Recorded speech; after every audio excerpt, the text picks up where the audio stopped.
يا من صليت بكل الأنبياء، يا من في قلبك رحمة للناس، يا من ألفت قلوبا بالإسلام.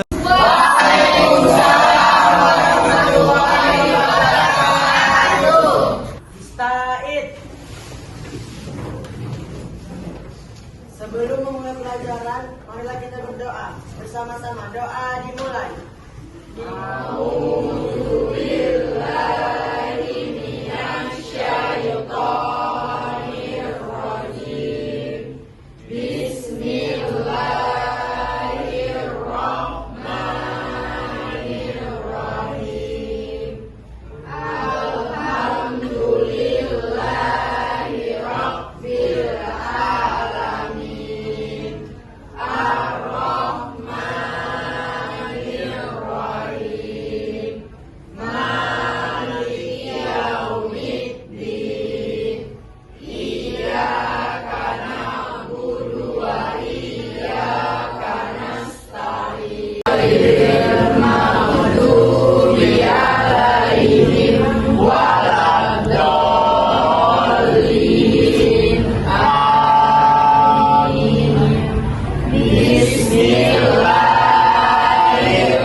Beri salam kepada Umi. Assalamualaikum warahmatullahi wabarakatuh. Nah, sebelum kita mulai pembelajaran, ya, segala handphone kumpul di sini, kita fokus belajar.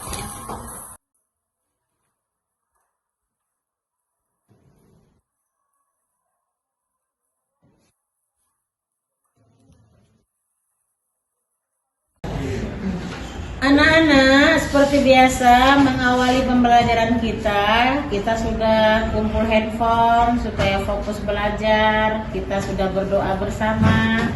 Sekarang saatnya kita pemeriksaan kuku yang bersih dan kaos kaki yang panjang agar tidak nampak aurat.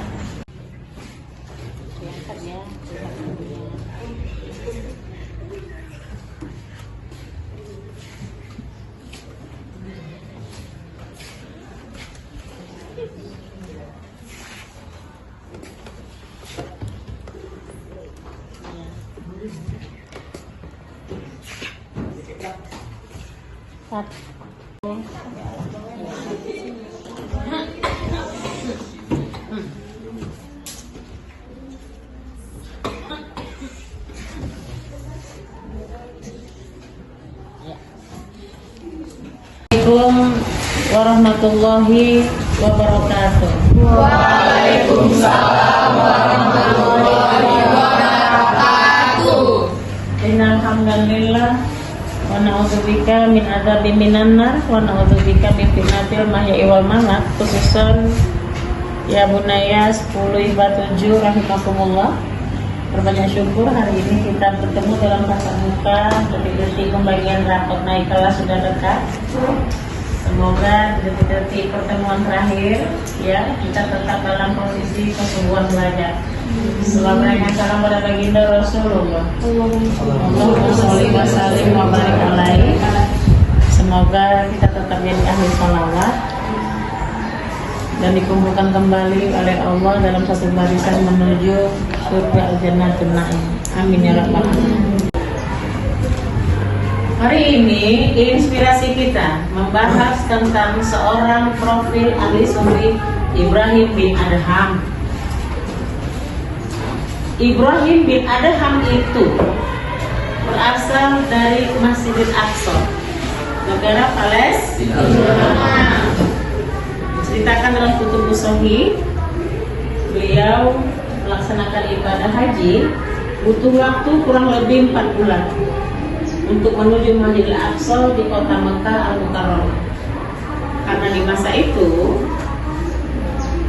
kendaraan tercanggih, sahabat yang paling soleh di zaman itu, orang yang warok, menjaga kesucian. Itu dulu, kata malaikat yang kedua. Kenapa? Itu dulu, sejak dia makan yang tidak halal, doanya tidak diijabah oleh Allah. Makan apa dia? Kurma sebutir ketika dia usai haji, itu tidak halal, itu bukan punya dia. Terus tak dia bangun. Itu dia bangun, dia gelisah nak. Dia gelisah, tegak dia mulai tahajud, dia tidak khusyuk lagi. Kata hatinya meronta seolah-olah dia menyuruh ke sana untuk meminta maaf agar kiranya dihalalkan yang sebutir kurma tadi. Hingga dia memutuskan usai duha dia berangkat kembali, balik ke kota Mekah. Berapa bulan lagi? 4. Begitu sampai dilihatnya Ka'bah Baitullah, di ujung sana itu sudah tidak ada lagi pedagang kurma yang tua. Dia cari ke sana kemari hingga akhirnya tak dapat. Dia bertanya kepada seorang anak muda, "Nah, di mana pedagang bapak tua? Kurang lebih 4 bulan yang lalu saya ibadah haji, saya beli kurma di sini. Oh, sudah meninggal dunia." Beliau itu adalah ayah saya. Ada apa tuan? Diceritakan. Hingga dia kembali lagi ke Aqsa. Dari Aqsa ke, singkat cerita, usai menunaikan ibadah haji, beliau hendak kembali pulang ke Aqsa. Dilihatnya di samping Masjidil Haram ada pedagang bapak tua berjualan kurma. Dia pun membeli kurma sesuai dengan kebutuhannya. Karena di sana pada masa itu makanan pokok kalau di Indonesia beras, di sana adalah gandum atau kurma. Ketika sudah dia bayar kurma yang dia beli, dia lihat ada yang jatuh sebutir di dekat dia itu. Dia pikir itu kurma dia. Jadi dia makan dengan basmalah, dia makan tanpa sepengetahuan sang pedagang. Karena dia pikir, oh ini mungkin kurmaku yang jatuh oleh pedagang, dimakan. Lalu begitu sampai di Al-Aqsa, dia iktikaf. Malamnya dia bermimpi. Mimpi di mana saudara tinggal di sebelah itu. Ada di kota Kufah, ada di kota Basra. Berpisah-pisah. Namanya sudah saudara kandung, ya, punya kehidupan masing-masing setelah berkeluarga. Dicari nak bertahun-tahun hanya untuk memperjuangkan sebutir kurma yang tidak halal. Hingga pada akhirnya selesai misi, dia pun kembali pulang, iktikaf kembali di Al-Aqsa. Bermimpi lagi dari malam harinya, ada lagi dialog 2 malaikat. Wah, Ibrahim bin Adham dengan benar-benar terjaga solehnya, waroknya, kesuciannya. Dijawab sama malaikat itu lagi benar. Sejak dia mampu menghalalkan sebutir kurma, doanya makbul diijabah, melebihi doa-doa waliullah. Masya Allah. Kesimpulan pertama dari inspirasi ini adalah jaga tangan kita dari sesuatu yang tidak halal. Kalau di kelas ini sering banyak hilang pulpen, maling-maling pulpen, Pulpen terletak di meja, hilang, betul? Betul Umi. Ada tempat minum kawan, glek diminum nggak minta izin, benar? Benar Umi. Kita pernah mencomot makanan teman, udah ditelan baru ngomong, sorry ya tadi ku cicip. Awas. Seorang Ibrahim bin Adham saja gara-gara sebutir kurma menyelesaikannya bertahun-tahun perkara. Lalu bagaimana dengan kita? Perilaku karakter siswa di kantin sana, berapa kau makan Pak Wan? 1 Wak, padahal 3. Permen kita ambil melebihi dari ukuran uang yang kita bayar. Kesimpulan terakhir dari inspirasi pagi ini, hati-hati dengan perkara kecil. Karena nanti kalau tidak selesai dengan manusia, kau harus cari itu di padang mahsyar yang jumlahnya itu miliaran manusia dari zaman Nabi Adam alaihissalam beserta umatnya sampai ke Nabi Muhammad dan akhir zaman. Maka anak-anakku, jaga karakter sebagai siswa-siswi muslim, di mana kejujuran itu sangat mahal harganya. Hari ini kita melanjutkan bab 9. Sesuai RPP di kelas 10, pelajaran kita hari ini tentang bab 9 hijrahnya baginda Rasulullah dari kota Mekah ke Madinah. Anakku, penting sekali 10 IPA 7 ini pada pagi ini belajar tentang hijrahnya Rasulullah. Karena target pertama, agar kamu mampu menganalisa faktor-faktor perjuangan. Anak-anak, hijrahnya baginda Rasulullah itu adalah satu-satunya momentum di mana abad penjajah Islam bangkit. Kalau hari ini di tahun 2023 tepat 1444 Hijriah, itu artinya sudah 1444 tahun silam kita bahas kejadian ini. Sudah hampir 1500. Nah, jadi ini akan kita bahas ya. Sebelumnya tes uji dulu pemahaman kamu sejauh mana tentang hijrahnya Rasulullah. Ada nggak yang tahu apa kira-kira penyebab baginda Rasulullah itu hijrah ke kota Madinah? Ya, silakan Talita.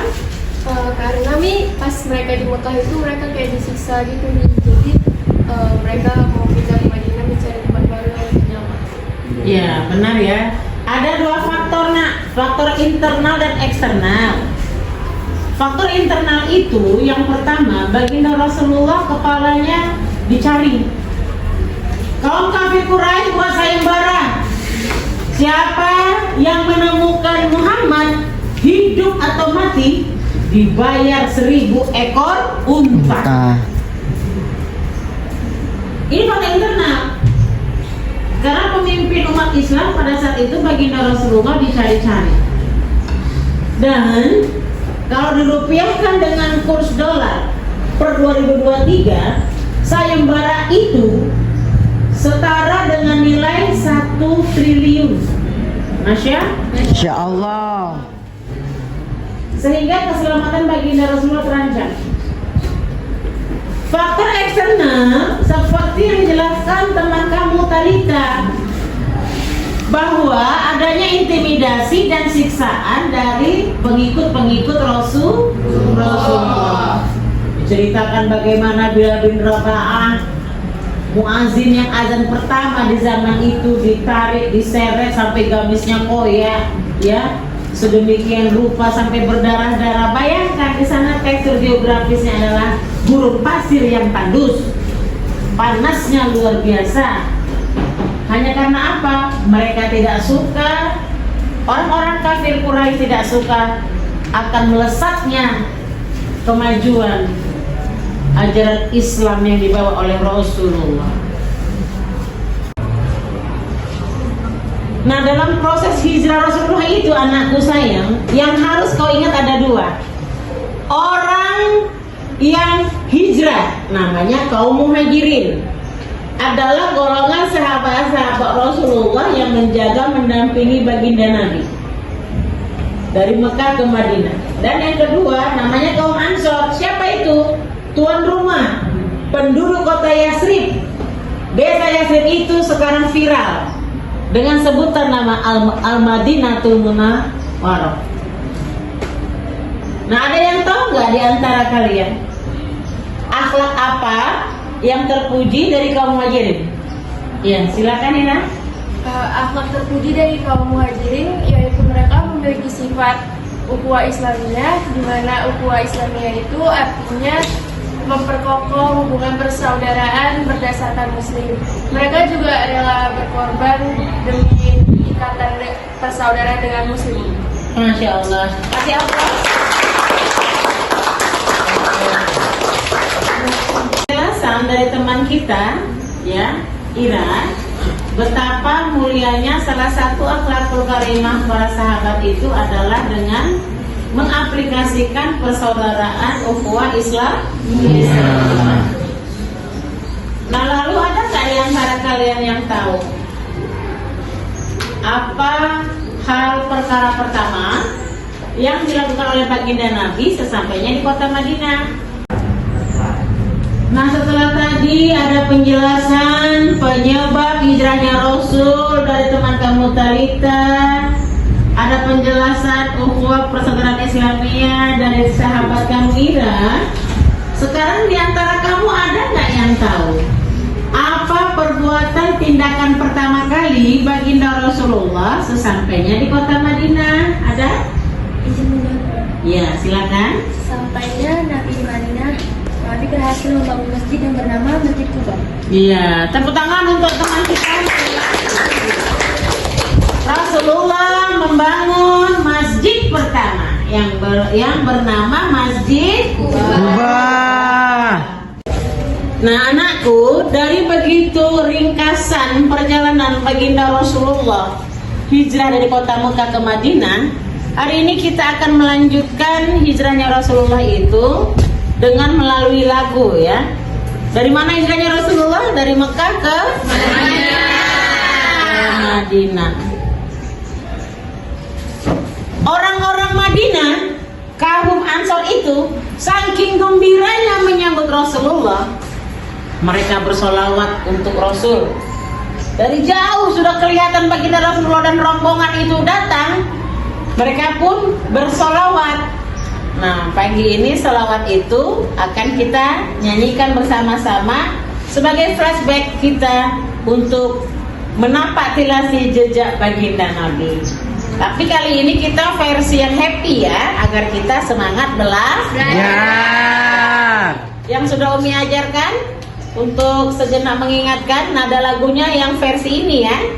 Salatullah salamullah ala toha Rasulillah. Salatullah salamullah ala yasin abibillah. Bisa kita coba? Bisa, Umi. Ayo anak-anak, kita nyanyikan lagu salawat Rasulullah. 1, 2, 3, yuk. Salatullah salamullah ala toha Rasulillah.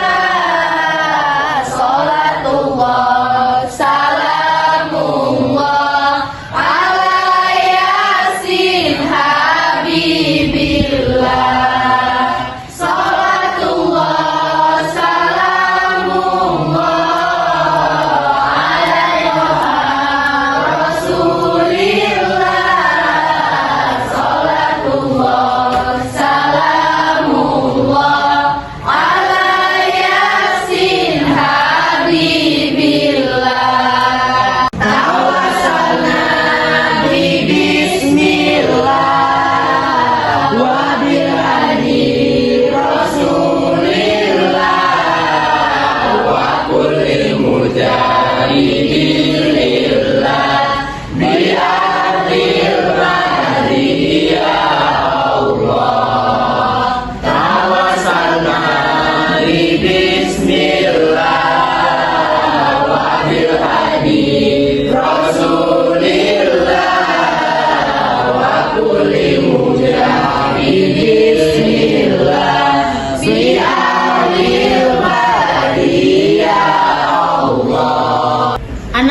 Sebelum berakhir pelajaran agama hari ini, Umi akan mencoba tes sejauh mana pemahaman kamu terhadap pelajaran materi bab 9 hijrahnya Rasulullah dari Mekah ke Madinah. Coba di sini Umi tanya dari Radit, silakan. Coba dengarkan ya anak-anak. Kita dengarkan pendapat teman kamu. Pertama dari Radit, silakan.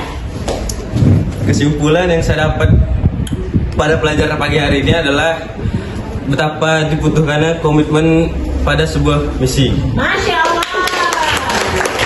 Tadi ada pendapat dari teman kamu Radit. Lalu bagaimana pendapat Rizky? Pendapat saya adalah kita harus menolong atau membantu teman yang membantu teman yang sedang kesusahan, apalagi membantu dalam hal kebaikan. Masya Allah. Wow, bagus-bagus sekali ya pendapat dari Radit dan Rizky. Lalu bagaimana pendapat Abang Joe? Silakan. Kesimpulan dari belajar agama hari ini yang saya dapatkan adalah kita harus menjadi pejuang-pejuang yang tangguh. Masya Allah. Kalau dari Bang Fal Ramadan bagaimana? Silakan. Pendapat saya tentang belajar hari ini adalah kita harus meneruskan perjuangan sahabat-sahabat Nabi. Masya Allah. Saya mendengar dari Pasya, silakan. Kesimpulan yang saya dapat dari belajar hari ini adalah inna ma'al usri yusra, yang artinya setiap kesulitan pasti ada kemudahan. Bagaimana pendapat Fauzan? Silakan. Pendapat saya tentang pembelajaran agama hari ini yaitu kita harus menunjukkan sikap atau ukhuwah atau persaudaraan dalam kehidupan. Subhanallah. Baik ya, apakah ada dari sahabat perempuan yang bisa kasih pendapat kesimpulan dari belajar kita? Ada? Masya Allah, antusias sekali ya. Berarti kita mulai dengarkan dari Anggun. Silakan Anggun. Oke, dari kesimpulan pelajaran agama hari ini saya menyimpulkan bahwa jangan pernah takabur ataupun kita jangan pernah kayak menyesal atas cobaan yang diberikan Allah, karena setiap cobaan yang diberikan pasti ada jalan keluarnya, mau itu bantuan dari orang sekitar. Masya Allah. Bagaimana pendapat dari barisan tengah diwakili oleh Zahratul? Silakan. Menurut pendapat saya, kesimpulan yang dapat saya ambil dari hijrahnya baginda Nabi Muhammad dari Mekah ke Madinah adalah kita harus lebih mempererat hubungan antara kaum sesama muslim. Masya Allah. Ya, baris paling ke ujung ya. Saya menyimpulkan dari cerita inspirasi pada hari ini, itu yang dapat kita ambil adalah jangan menyepelekan hal yang kecil, karena hal yang kecil itu bisa menimbulkan suatu masalah yang besar. Masya Allah.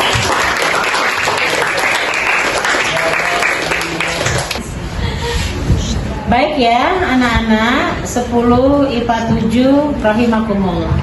Demikianlah pembelajaran kita tatap muka pendidikan agama Islam untuk RPP di bab 9 tentang hijrahnya baginda Rasulullah.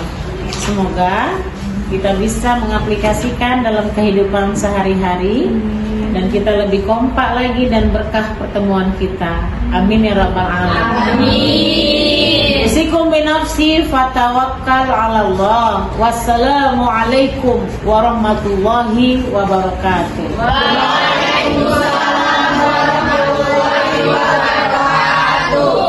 بأمي وأبي فديتك سيدي صلاة وسلام عليك يا نبي حبيبي يا